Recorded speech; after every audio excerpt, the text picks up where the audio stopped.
Hi friends, let me introduce Activities feature of Bytello Class to you. Using Activities feature, teachers can create game-based classroom activities to engage students and test their mastery of knowledge. Now, there are 4 flexible activities types in Bytello Class, each with different play styles to meet different usage scenarios.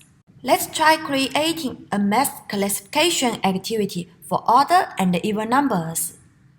Step 1. Select the type of activity. Since it is a classification activity about odd and even numbers, we can select the activity Fun Classify and click Create to start. Step 2. Edit activity content. Go to the Edit page now and customize the content of the activity in this area, including the name of the activity and the content of the test.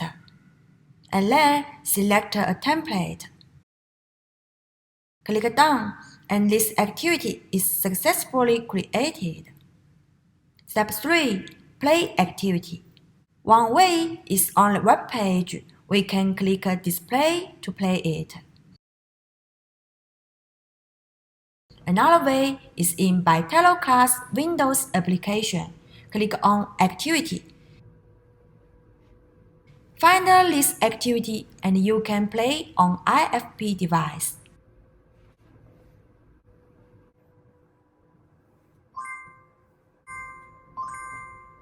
Thank you for watching.